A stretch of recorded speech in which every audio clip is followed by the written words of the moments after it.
While the most sensible way to put the words 2024 and SandBridge in the same sentence would typically involve other words like X79 or XEON, this is not going to be that. Instead, we will go full potato and take a look at how more commonly found parts from that generation handle some of the games that are still relevant today. By that I mean going as far as playing the finals on a cheap desktop motherboard manufactured for Intel using the DQ67SW chipset and the non-hyper-threaded, non-overclockable Core i5-2400.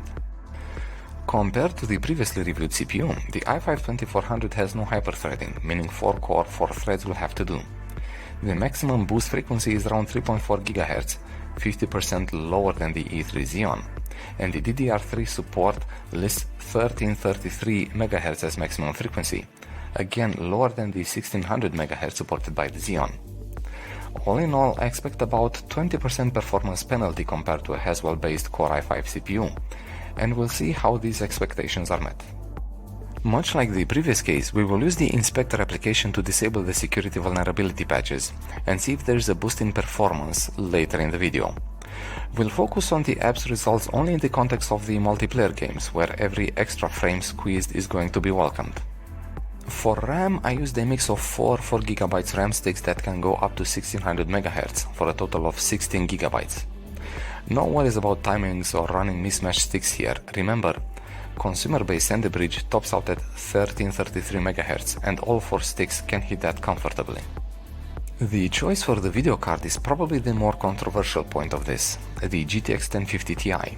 While the main objective is indeed to run CPU bottlenecked and the R9 would do a better job at it, well, there are a few other things that I want to try with this one. The office PC to budget gaming machine meta, this typically involves using 50 Ti class of cards that 1. Do not require any extra power to be delivered through PCI power cables, and 2. Do not require a lot of space, which can be extremely limited in office PCs, especially small form factor ones. The previous owner of the platform mentioned some stability issues, so I wanted to use as much of the original hardware as possible, and that includes the power supply, with the limited amperage on the 12V rail that I hinted at before.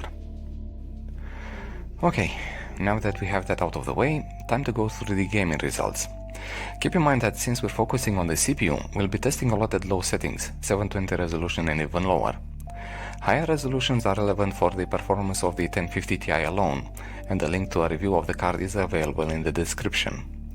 Also, where possible, we will compare the results of the i5-2400 with the Haswell equivalent of an i5-4570. We'll kick things off with some single-player and PvE titles, and the first one to go is Alien Isolation. The 188 FPS for the average and the almost 130 for the 1% lows make the i5-2400 the least of your worries when playing this slow-paced title.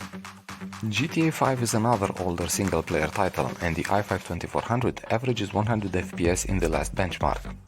The 1% lows are a decent percentage of the average, but unfortunately they do not guarantee an above 60 FPS experience all of the time. The almost 100 FPS for the average in Control would make me happy, but then there's the 1% lows of 50. Don't get me wrong, this is fine for a single player title like this one, but it does signal that this SandBridge CPU is getting close to its limits. Resident Evil 4 was not fully CPU limited at 720 resolution. It took a 50% render scale on top of that to do the trick, and the game averaged 78 FPS for my test run. Like Control, the 1% lows of 42 are fine for this title, but the number doesn't bode well for the future. Older titles like Warframe will run fine on the i5-2400, with averages going above 260 FPS. The 1% lows do not make me particularly happy, despite every reviewer claiming that 69 is nice. One can get better results with other CPUs. With Battlefield 5 we are slowly transitioning to the online titles used for testing. 90 FPS for average is pretty good if you ask me. It's the 57 FPS for the 1% lows that have me worried. As you can probably tell already, you'll be hearing me saying this quite a lot in this video. Apex Legends, however, is not one of those cases, and the 1% lows in the firing range reach the 100 FPS mark. The average at almost 160 also suggests a good gaming experience.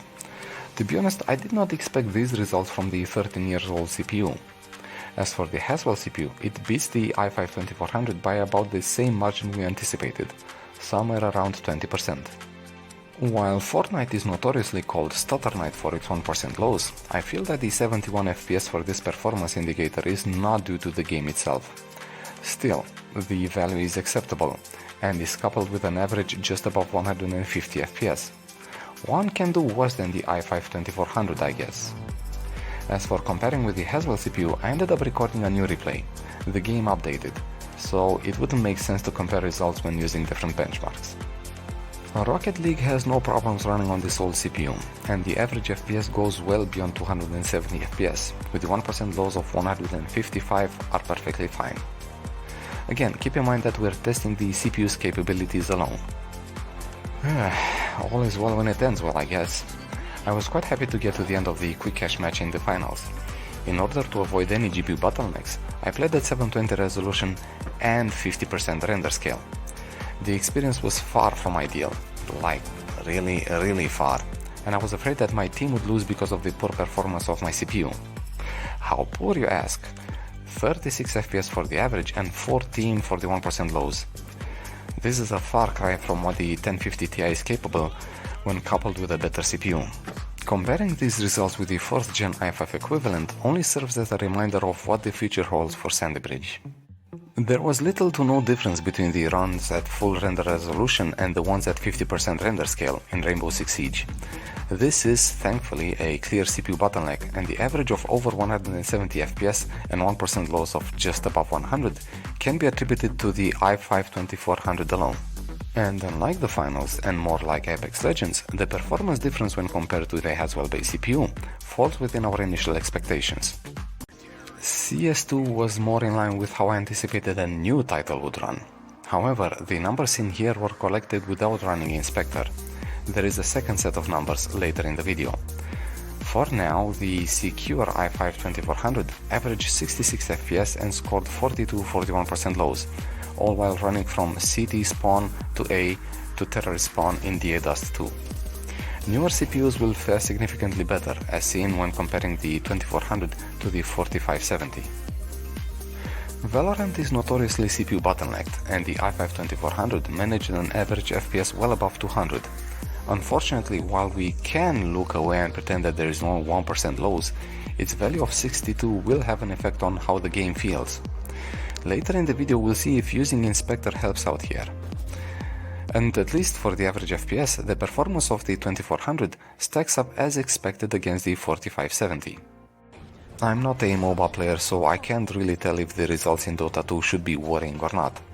73 FPS for the average and 45-41% lows seems okay for me, but feel free to bash me in the comments. And here's the proof that Overwatch 2 will run on pretty much any potato salad you can come up with.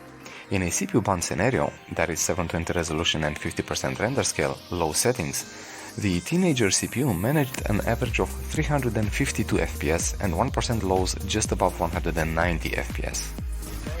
The results for the Hi-Res Studio trio of games is a bit of a mixed bag. Paladins averaged almost 130 FPS with 1% lows just shy of 60 FPS. Royale ran at 136 FPS for the average, but the 1% lows of 38 were clearly felt. And Rogue Company turned out to be more difficult, despite its average of 170 FPS. It's the 1% loss of 13 that was the party pooper. Splitgate was clearly CPU bottlenecked, as seen from the results taken at both full render scale and at 50%. And while the average FPS of almost 230 is more than adequate, the 1% lows value is not. 40 to 50 FPS will cut it in single player, but here, they might get you fragged. Typically, I finished the test with World of Tanks Blitz. The game is capped at the refresh rate of the monitor, and the i5-2400 has no problem delivering 60 FPS for the average and 59 for the 1% lows. However, we still have one more trick up the sleeve, disabling the SPECTRE and MELTDOWN security patches using the Inspector tool. At least in theory, and according to what the app suggests, this would increase the available performance from the CPU. Unfortunately, Fortnite disagrees with that theory. To me at least, a gain in the realms of single digits is within the margin of error. We're still at the 150 FPS average and high 70s for the 1% lows. Rainbow Six Siege also seemed unaffected by Inspector and delivers the exact performance as with the patches enabled. Same-ish 172 FPS for average and same-ish 100 FPS for the 1% lows. Apex Legends had similarly small deviations compared to the standard run, with the security patches enabled, and provided similar performance. We're just shy of 160 FPS on average and almost 100 FPS for the 1% lows. Valorant had a similar average FPS of 221, like with the security patches enabled. However, the 1% lows took a turn for the better at 133. It's almost double of the previous run. And just like the previous video, it seems that CS2 is the only title where disabling the Spectre and Meltdown patches improves the average FPS, now hovering around 110 FPS. Now, the under 10 USD question. Should one buy such a CPU today? While I'm tempted to simply say no, things are a bit more complicated. For quite a lot of people, the latest and greatest, heck, even the quite older and not so great parts, are not within reach. And for an office PC with a casual gaming session on the side, Centerbridge Core i5s will still do the job just fine. I am such a casual gamer and the i5-2400 was a nice surprise to me. Did I also mention that they're cheap? However, there is a reason why their USD price goes in the single digits. Haswell CPUs are in similar price ranges, but they offer somewhat higher memory frequencies and a speedier PCIe Gen 3 compared to the Gen 2 offered by Centerbridge. AVX2 instruction set extensions are also a thing, never mind higher clocks, and newer titles that take advantage of them, like CS2 or the Finals, make that painfully obvious. If you're still not convinced, one of the suggested videos is for the review of such a Haswell CPU. The other video is for the GTX 1050 Ti itself, in case you want to see how that one runs at higher resolutions. As for this one, well, we're done. I hope you liked it, and I'll see